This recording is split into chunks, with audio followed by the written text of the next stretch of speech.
আসসালামু আলাইকুম প্রিয় দর্শক, এখন আমি অবস্থান করছি বড়াইগ্রাম উপজেলার বনপাড়ার যেটিকে আপনার প্রবেশদ্বার বলা হয় উত্তরবঙ্গ এবং দক্ষিণবঙ্গে প্রবেশের। তো এইখানে একটি ড্রাগনের বাগান দেখতে পাচ্ছি, তাই চলে আসলাম আপনাদের শেয়ার করার জন্য। বিশাল এলাকা জুড়ে বাগানটির অবস্থান।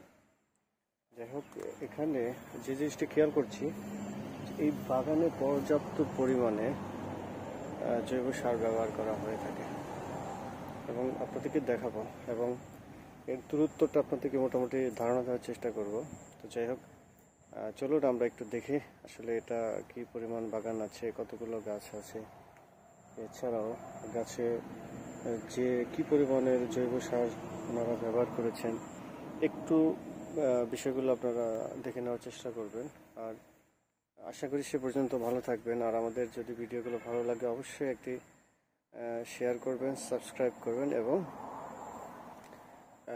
নিয়মিত আমাদের ভিডিওগুলো ফলো করবেন। সবাইকে ধন্যবাদ জানিয়ে শুরু করছি আজকের এই ড্রাগনের ওপরে একটি প্রতিবেদন।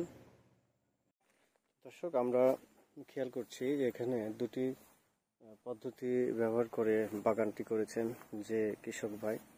তো একটি পদ্ধতি হচ্ছে একটি খুঁটি থেকে আরেকটি খুঁটির দূরত্ব প্রায় অ্যাভারেজে 5 হাত এবং একটি খুঁটির উচ্চতা বা হাইট 5 ফিট এবং প্রতিটি গাছে ওনারা প্রতিটি খুঁটিতে 4টি করে গাছ লাগিয়েছেন এবং পর্যাপ্ত পরিমাণে এখানে যে জৈব সার ব্যবহার করছেন।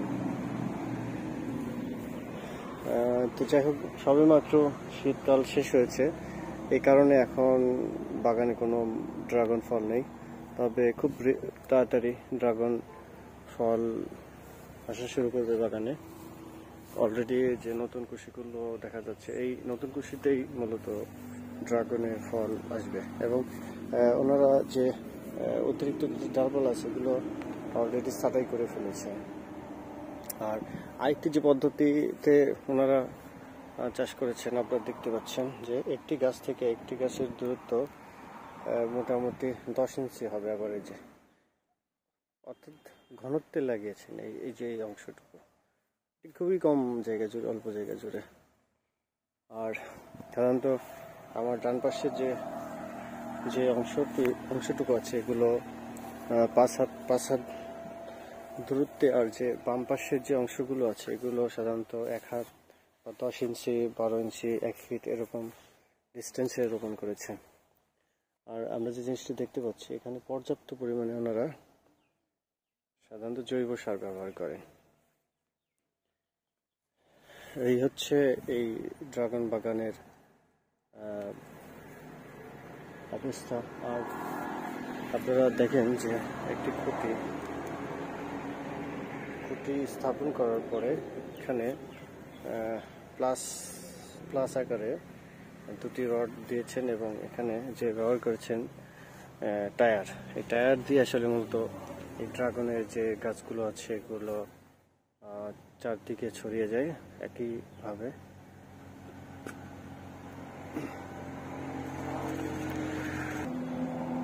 তো আমার ভালো লেগেছে এই বাগানে এসে। তো যাই হোক, এই জন্য মিস করলাম না, আপনাদেরকে শেয়ার করছি। দেখতে পাচ্ছেন যে নতুন ডালপালায় বাগান ভরে গিয়েছে।